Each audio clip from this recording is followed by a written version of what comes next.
Welcome and thanks for joining us. My guest today is Jamie Holcomb, the Chief Information Officer for the U.S. Patent and Trademark Office. Jamie, thanks again for taking the time to be speaking with me today. There's plenty to be talking about, and USPTO has certainly been very busy these days, just looking ahead and really advancing the state of IT modernization. I think a great place to get the conversation started here would just be looking really at some of the key pillars of USPTO's modernization strategy. Let's pop under the hood here and see what's going on, what's ticking. Oh, yeah, sure. That's great. Thanks a lot for having me. I'm really looking forward to this next couple of minutes when we're talking about the United States Patent and Trademark Office. It's all about the mission. And one of the things about, hey, we award patents and we register trademarks.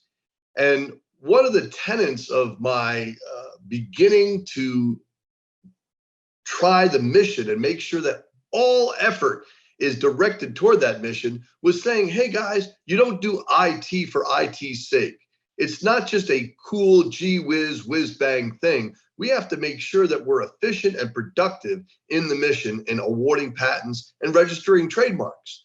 So one of the things, the three pillars that we're relying on is, one, cybersecurity. We have an obligation and a duty to make sure that all of our patents and trademarks are secure.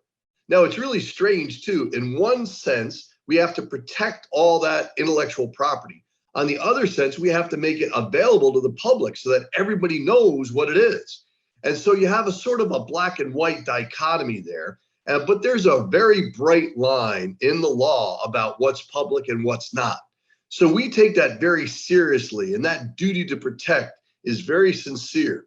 Now, the second item is our resiliency. One of the things that happened over the years is that the internet seems to have passed the patent office by.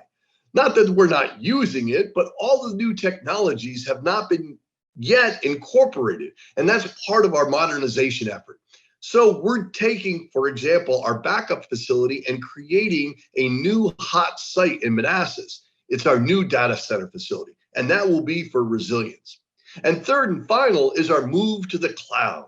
What we're trying to do is actually take all those old applications that are client server based and move them into the new internet architectures, including zero trust for cybersecurity, as well as all the productive goals for citizen services in the cloud. So you've got cybersecurity, resiliency, and moving to the cloud. Those are the foundations on which our modernization efforts are moving forward. Awesome. Love to hear it. And, maybe to put a finer point on that, how do those pillars ultimately enable USPTO to better serve its customer base and better serve the public? Well, everybody has an expectation that IT will be available all the time. So one of the things that we're getting used to as just users of cell phone technology, telecommunications, killer apps, the smart TV, we just expect those things to be ready and able 24/7 year round. The thing is, a lot of the old applications and workflow for patents and or trademarks were produced 20 and 30 years ago when they went from paper to digital to electronic form. And it's amazing when you think about that. That was even late, way back when. And so what we're trying to do then is bring it into the internet age and the architecture underneath the underlying, get rid of the client server. Although it served us well, we have to move into the new, more modern architecture. And so because of that, there's a lot of changing of culture. So it's not just the fact that you have to change the technology, it's more important that you change the way to think about it. And that's our whole program of new ways of working. One of the most interesting things that happened when I first came on board was I found out that the normal tenure for the average tenure is about 20 or 22 years at the USPTO. Now, wait a minute, I'm familiar with government. Most people at 20 years, they're retiring. But here they stay until 35 and 40 years on average. So it's great to have a very competent workforce who knows what they're doing. The con side of that, of course, is a lot of times people just naturally get stuck in the old ways of working. Hey, we've done it that way forever. It works, or to keep doing that. But there might be a better, cheaper, and faster way to do it. And so that's where our new ways of working come in with a new cultural shift. Think differently, bring innovation and creativity, much like the entrepreneurs who are applying for these patents. They're bringing new age works. They're trying new things and creative opportunities. We have the same obligation because we are the nation's innovation agency, and we should reflect that same type of entrepreneurship as an engine of growth for the U.S. economy.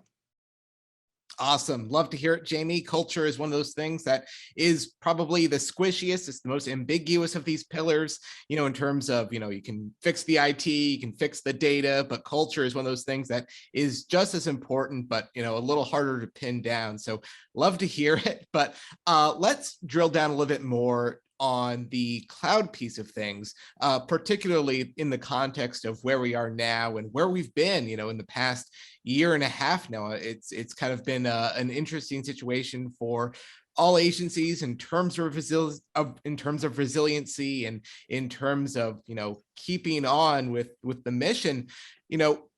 To that point, how has the cloud infrastructure helped support USPTO's mission, and particularly with the pandemic, how have employees kind of managed this new getting back to culture change, this new way of getting work done? It's almost been seamless and invisible to the end user, our examiners, and also our support staff who are using the VPN connected to our old data center. So we really did scale on the old foundation. Unfortunately, nowadays, our differentiation before COVID-19 was most of our 9,000 examiners were actually working out of the home. Well, now everybody works out of the home, so I can't use that as a differentiator anymore. But we were able to scale very easily because we had been doing it since 2012. 8,000 to 9,000 people every day would sign in on their VPN from home and conduct business, do the examination across those links. What we had to do mostly when COVID struck was scale that bandwidth, scale those servers. And there were a lot of lessons learned during that scaling. It was great. We do a lot of things now in resiliency, and you don't know what will happen until you actually test things. Now, sometimes it's impractical to test things. It will cost too much, and you just can't get that type of scale.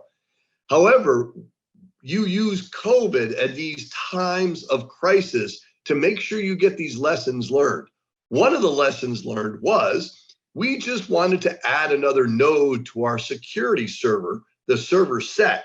Well, our master server was looking at this new server coming online, and it was so voluminous with all the demands that the master server actually thought that it was being attacked and wouldn't let the new server in. So we had to actually scale down that night and then bring that next server up and into the fold.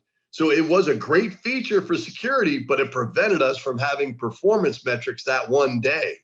So one of the lessons learned is make sure you exercise your continuity of operations. Don't just assume that your tabletop works, because many times when you go actually to do it, it doesn't work as planned. And so that's a great lesson learned. And we don't want to lose that type of resilient operation. Many things such as flood levels or when the tornado comes, do you have your windows? Are they ready? Can they withstand a tree coming through them?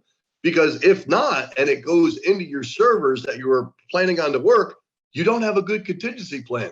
Many, many things. As an example, are your refueling tanks underneath or above the floodplain? If it's underwater, you can't fill it up. So think about those type of things that you don't ever think about just during normal operations. So there's been a lot of things going on, and we've really been able to adapt and overcome.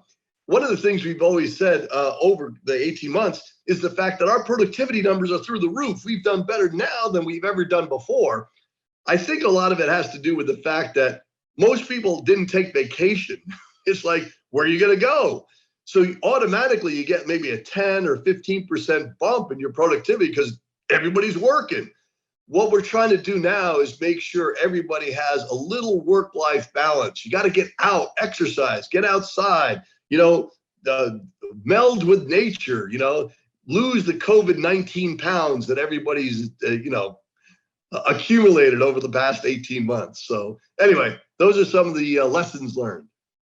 Yeah, no, it feels like everyone's nose has really been to the grindstone here, but that's an important point there. And, really great examples you raised in terms of overall resiliency. It's not just the bits and bytes in cyberspace, it's Mother Nature too sometimes. And, sometimes it has other plans as well. And so, we've been talking about resiliency, and that's been great to hear. I'll take the conversation in a little different direction here and talk a little bit more about, capacity in terms of cloud, in terms of, what it's able to do and enable in terms of USPTO, having the bandwidth to take on more work in the cloud. Let's hear a little bit more about that. Let's hear about, how USPTO has been able to kind of, flex its IT needs and flex that capacity as it's, doing more and more in the cloud. Yeah, no doubt. So our capacity was recently scaled up on the bandwidth side. And actually, I'm not going to say it was just by chance. We were planning to use more bandwidth. And so we actually contracted in January of 2020, right before March hit, right before COVID.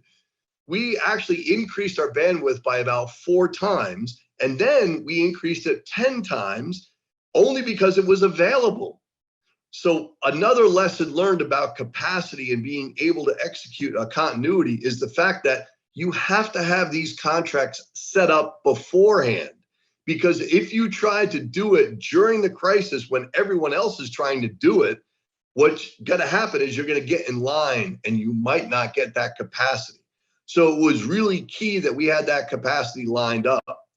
There's another thing that recently I discovered through an interagency agreement with NOAA, NOAA, the National Oceanic and Atmospheric Agency or Administration.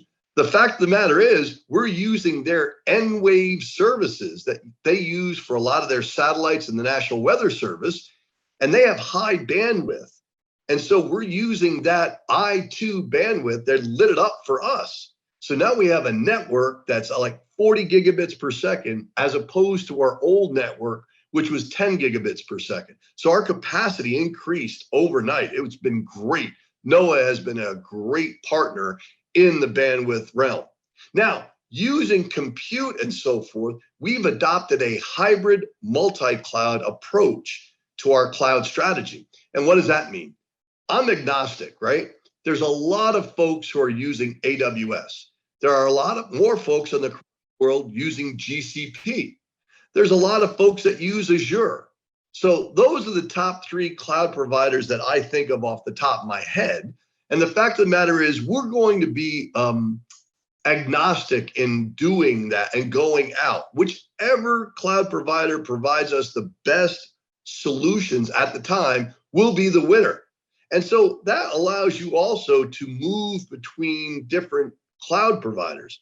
Now, one of the big things is, well, then you're not able to use the cloud native software applications, some of the security controls, many of the access controls. So there's a balance between being able to move off a commodity service and using and getting deeper, getting sticky with those native cloud protocols.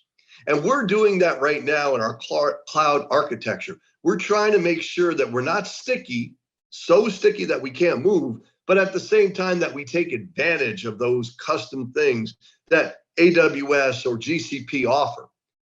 Compute, storage, and then ingress and egress are a lot of things that you have to consider with this cloud. And they're going to change over time. Just because the compute is great over here doesn't mean that in the future, another provider won't try to make compute even better.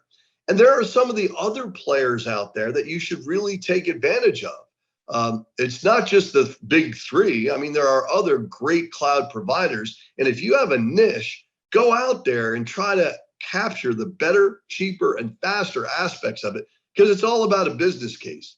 The other thing I say for planning and architecture, specifically for the cloud, if you have a planning event horizon that's more than 3 years, you're fooling yourself. No one knows what's going to be happening after 3 years. So lock it down for the first year, make it adaptable for the second and third years, but plan to get out in that third year, because a threat's not viable unless you're willing to carry it out. And unless you show the providers that you actually can move between locations, they're not going to believe you. So you have to have that leverage and the ability to move. Before I even move in anywhere, the first question I ask is, how can I get out? It's like, well, wait a minute, you're trying for a prenuptial agreement before we're even married. And the fact of the matter is, it's a good thing, because if you know how to leave, then you're really competing on the services that are provided at the time. And anybody with truth and sincerity knows that. And so buyer beware. Remember, you've got to design all that stuff in, because the cloud provider is just going to say, hey, that's my best effort here. So look at the fine print, make sure you're doing it, but only do that planning for a horizon for about 3 years. All right. Yeah, great lessons learned there, to avoid that vendor lock-in, but, also making sure that you're getting all the flexibility that cloud, offers and, is the whole value proposition in the first place. So love to hear that. And, in terms of, what cloud can provide in terms of better access to data, what is USPTO doing in that regard, and how is it ultimately benefiting from having perhaps more or even all of its data in one kind of basket to parse out? Yes, the whole thing with data is gold. It is the gold of the information age, right? Go west, young man, try to get that data. We provide the public search facility, the ability to look at all the public patents. And so we have an obligation to ensure those data services are efficient and effective. And so in doing that, right now, we have a lot of the storage on our own. We need to look at the cloud as a good way for storage to be questioned and requested from the public. We're doing that right now. Again, then we have to look at the ingress and egress charges, how we get it in there every day and how we are able to pull it out.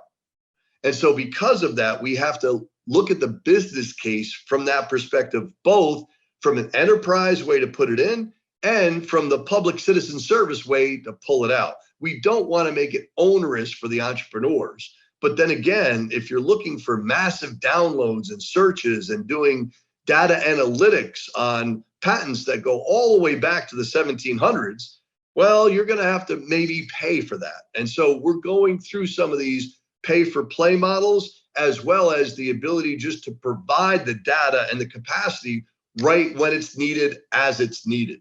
We're also trying to take our data scientists and create new data analytics.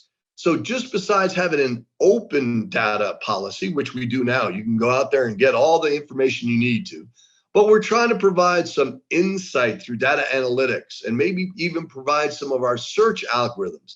That's yet to be determined.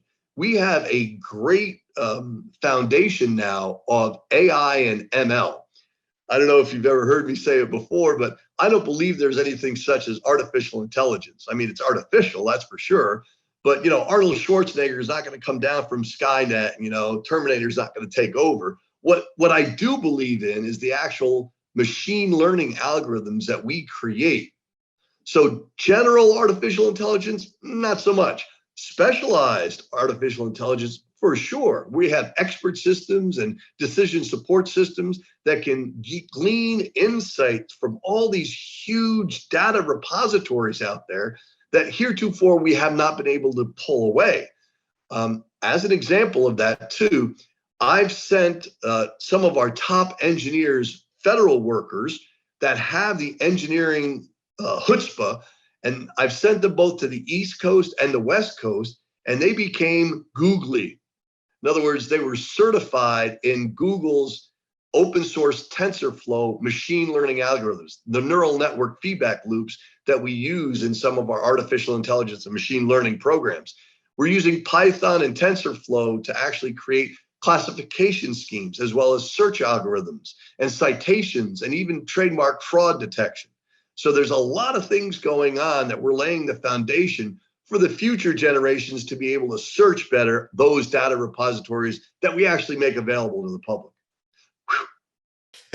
A mouthful there, but great to hear that you're keeping all the customers in mind here. Some of the power users who are maybe using some of these services to the nth degree, and some people who are maybe just popping in and just have a one-off request or two or something like that. So you're keeping everyone in mind here, and so that's a great thing to hear there.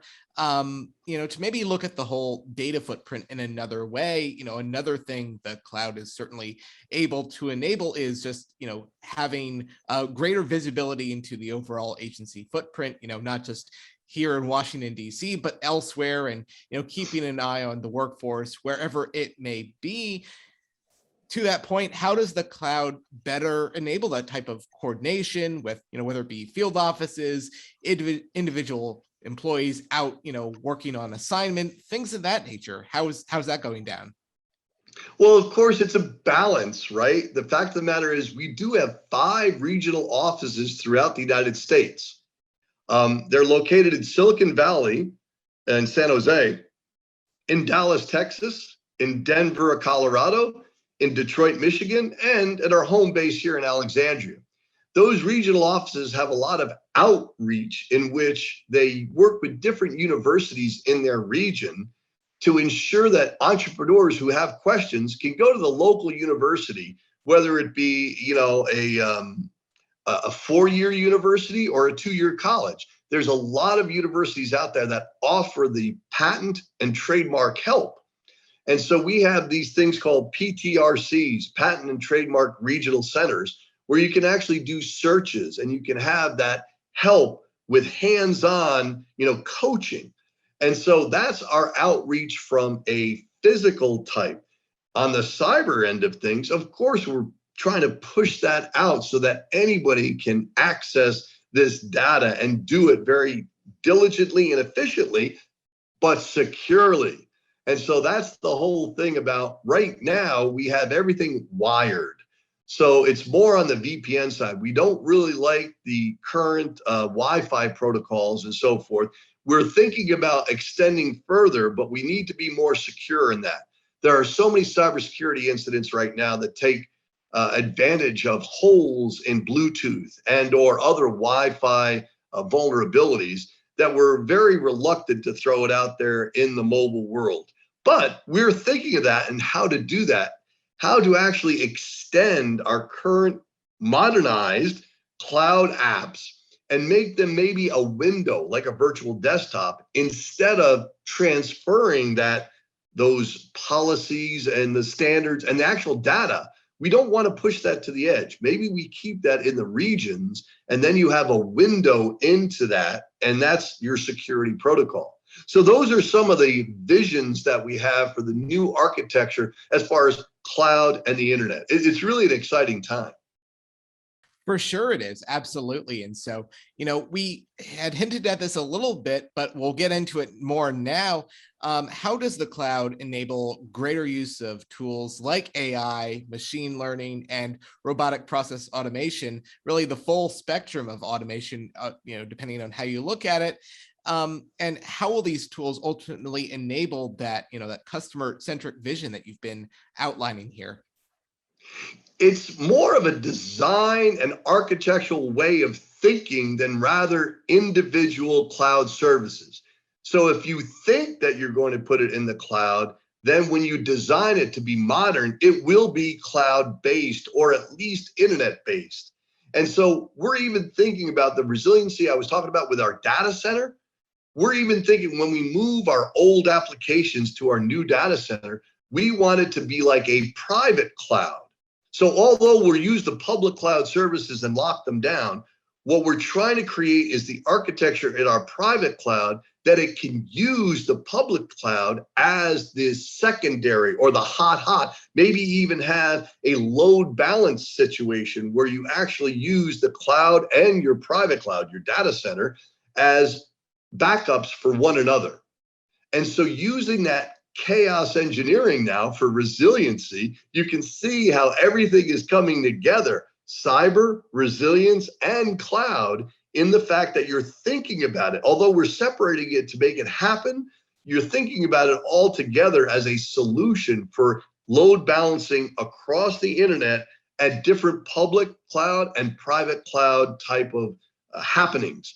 And so that's how the cloud really can bring that architecture. And I haven't even used the buzzword zero trust yet, but when we do this, the whole thing about zero trust, if you really had zero trust, nobody would do anything because you wouldn't trust them. Zero trust. But you have to have transactions. Therefore, really, it's a minimum trust, the minimum trust that enables the application to work. And so I don't like the zero trust moniker. I'd rather have the minimum trust needed, right? And that goes along with a lot of our agile DevSecOps philosophy. That's how we're doing and producing software nowadays, to the point where DevSecOps at the end of a sprint produces what's called a minimally viable product. Well, in the same way, then, I want the minimum compliance required for security, right? To ensure that you can still do the work, but you ensure compliance. Now you're like, oh, minimum securities. No, we need maximum securities. Well, again, if you have maximum security, nobody gets anything done because it's zero. I don't allow you to do the work. So let's not be stupid about how we're actually implementing the zero trust, because it truly is a minimum trust environment. So I think that I hope I answered your question. Well, Jamie, that was fascinating on the security piece things, and I'll throw it to you in a different way here. In terms of that automation, it's a great enabler of work. It's a great facilitator of employees, being able to do more in the same period of time. But I have to wonder, with all these bots running around, do they ultimately have, getting back to the security piece of things, making sure that minimum trust is there, do these bots have I don't know, a PIV card of their own? How do you manage and how do you square that circle of, awesome, the bots, they're effective, they do what they do, but also making sure that that security piece is also locked in? That's a great question. And I have a very specific answer, which also can be then scaled up. Believe it or not, we have had great luck in using blockchain to record some of the system administration done by many of these robotic process automation bots. And that way, we have an indisputable chain of what happened and when it happened. So a system administrator can't go back and change the logs because that blockchain actually lists all the things that happened. And so it's really an interesting way to put together new technology, blockchain, with the RPA to make it indisputable about facts and what happened when. I also don't believe in automation run amok. In other words, the human on the loop has to be there. We have to use bots to make quicker decisions, which are better, but the human should be there to say, is that relevant? Is that really precise? What we've discovered is if we let bots run off on their own, we get some really bad results. So you need to put a human on the loop and the ability to intercept at the right time just to see if the processing is going according to what you thought it should go. And if not, then you need to readjust that algorithm to ensure that it does go down the path for precision, right? You got the coarse knob, you got the fine knob. Bots are all about the coarse knob. You need the fine knob with the human mind in there to ensure that it's working really well. All right, great. And, again, to drill down on that a little bit more, RPA is taking off across the federal government. It's really, catching fire, in all corners here. But, in terms of use cases of what USPTO is actually doing with the bots, do you have any great examples of particular areas of the mission where bots are able to really kind of, lock in and really get the work done and facilitate employees getting that work done.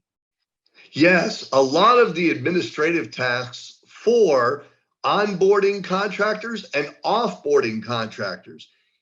Not only does it do the checklist to the point that it's complete and thorough, it also speeds up the process because you don't have to have somebody ferreting it along or making it happen from a manual way.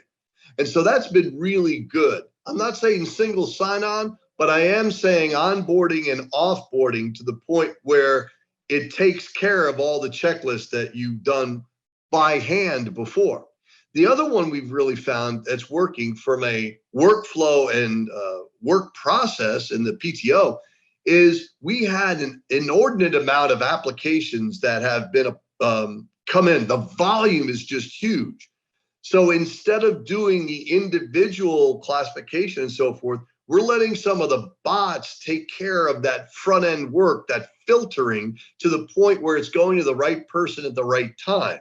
So the persons are not having to manually look at things, but rather they know that when they see it, it will be in their realm of subject matter expertise. So that's a good way to do it too. The human is still in the loop, but at the same time, the fact is that you're using robots to ensure that you can do what's needed to be done very fast and accurate. Awesome. Yeah, making sure the human's in the loop there. Automation is as good as it's set up to do the work, and so making sure that everything's bolted down and taken care of, that's very important. And getting back to the data piece, because automation and data, they go hand in hand. How does USPTO balance the security of the data with again, as you mentioned earlier, a growing demand for the public wanting to use this data and slice and dice it in their own way and do those analytics? Well, the big thing about what's public is public, and the biggest thing we're trying to do to ensure the security of public information is to ensure that it's accurate and precise without being defaced. And so that's one of our big things. We want to make sure that the integrity of the data, not only that it's available, but it's not defaced. Now, on the other side, though, protecting the intellectual property, making sure your patent pending and the claims and so forth don't get projected to everyone else, that's near and dear to us. We handle that almost like classified information in the military. We make sure that it's locked down, that nobody can get it except those people who are authorized to do it. All right, great. Yeah, making sure, again, getting back to that minimum trust, making sure that people have a reason to be sticking their nose in the data and taking a look at it. And so, something you mentioned at the top of the conversation was standing up that backup capacity and making sure that is part of the overall agency resiliency plan. But to look at it another way, what the cloud enables is the ability to retire some of these legacy IT systems, these things that are a little worse for wear. How does that fit into USPTO's overall IT modernization plan? I can't wait to get rid of these old legacy applications. The sooner we do it, the better it is. However, it's easy to talk about greenfield development and just go for the shiny new thing. A real professional, the competence level has to synchronize the old with the new.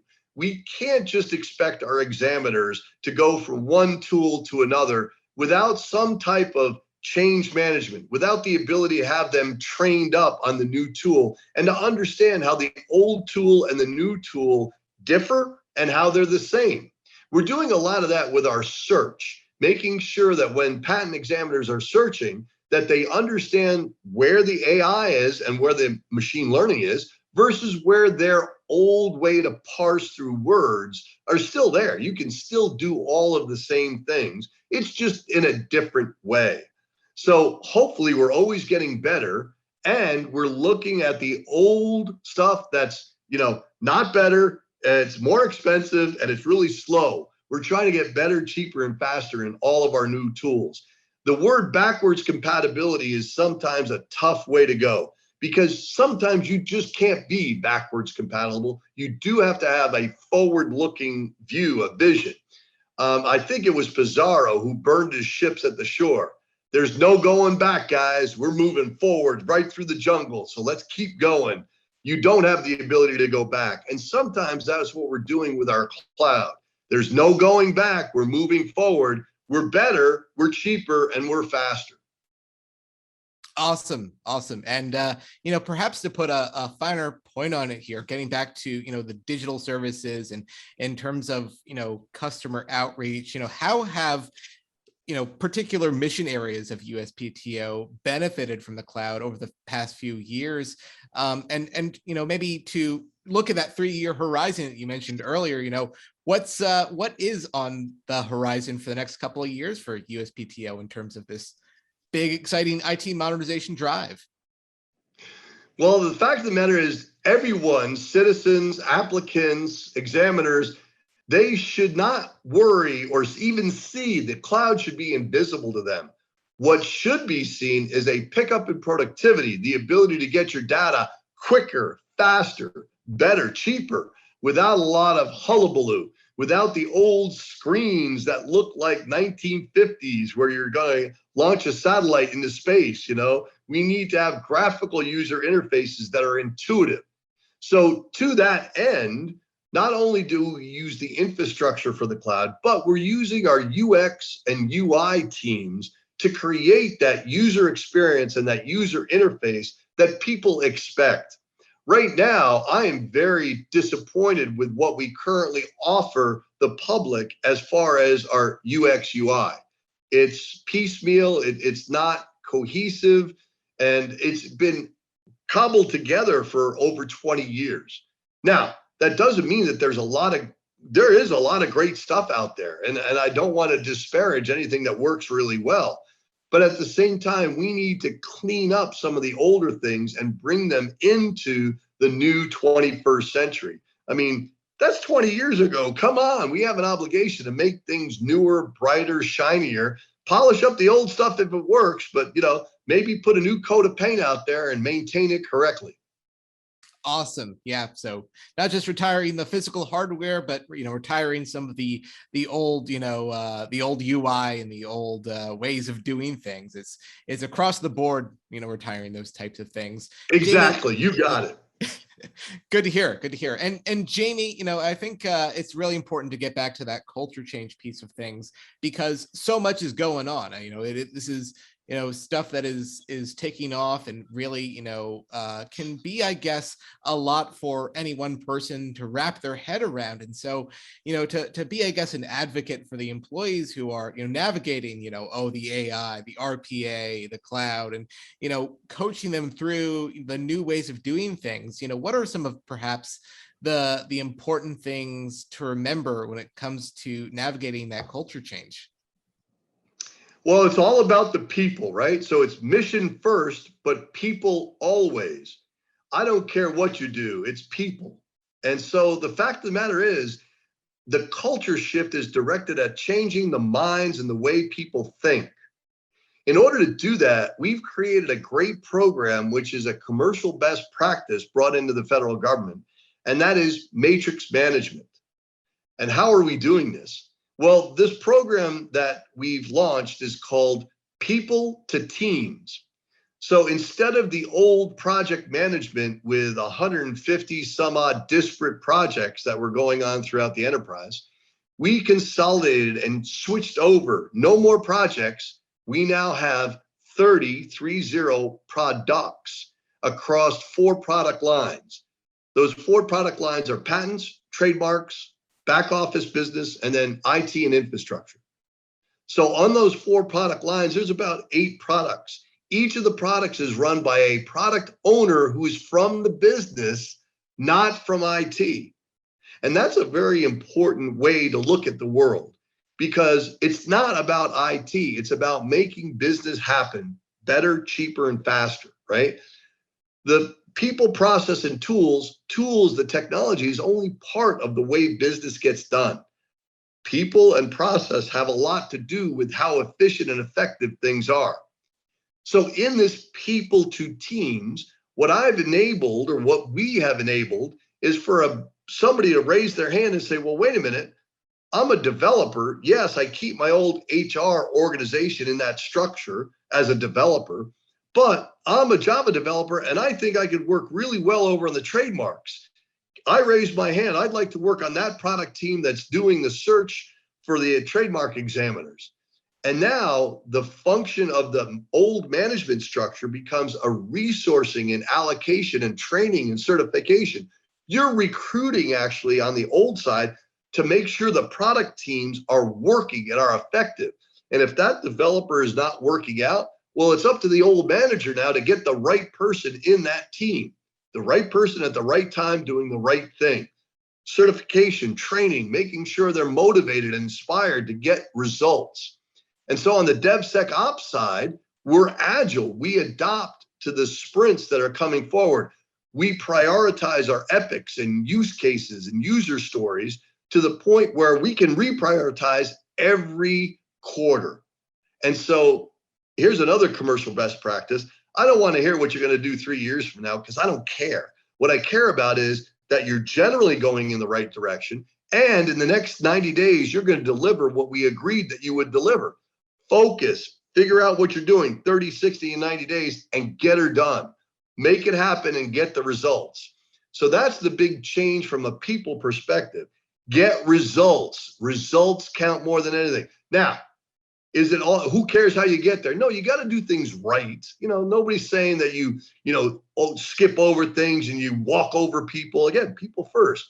But at the same time, one person's process over on a product team may be totally separate and apart from somebody else's process. And whatever the team can do to make it better, that's the agile. Just because you follow a process or a checklist does not mean you're good. You're good if you get results based on what you said you would do. So you set it up and knock it down. You set it up and knock it down. You make things happen. You get her done. All right. That's really important to make sure that everyone's in the loop, the communication's there, and you're at the end of the day getting those results. And so, Jamie, this has been a great conversation and we have covered a lot of ground here, but, we're getting close to time. Are there any final thoughts that you'd like to leave us with in terms of, perhaps what other agencies should take away from this conversation if they are, a little bit behind the curve in terms of what's going on with IT modernization? Well, everybody is where they are. I mean, it is what it is, as they always say, right? The thing that I'd like to stress is don't accept the status quo. Just because somebody says something doesn't mean it's true. Well, that's the way we've always done it here. So can't we try to do something better? Well, we tried to do that 5 years ago and it didn't work. Well, maybe now is the time that it is going to work. Now is the right time for that thing. We need to experiment. So not only do you need to change the status quo or challenge it, you also need not to fear, because failure is part of the game. If in 90 days you figure out what not to do, that's a great thing because you're not going to repeat the same mistake. It's only if you keep failing, if you keep repeating the same mistakes, that it's a really bad thing. Though the thought in the commercial world of sunk cost is something that's lost on the US government. Oh, we have to make this work. We said we would make this work. Well, there's a certain point where you have to cut bait. Stop that fishing and go for something else. It's a sunk cost. All you're doing is throwing good money after bad. So you really need to think about failure should be expected, especially with emerging technologies. You don't scale something if you don't know if it's going to work. And so that's why you have to prove it out. And failing is A-OK. And you have to remember those sunk costs. Challenge the status quo. That's what I got to say. Changing the status quo, a strong note to end on. I'd like to thank today's guest, Jamie Holcomb, the Chief Information Officer for the U.S. Patent and Trademark Office. I'm your moderator, Jory Heckman, and you're listening to Federal News Network. Now, let me send you back to the studio for more on the Cloud Exchange.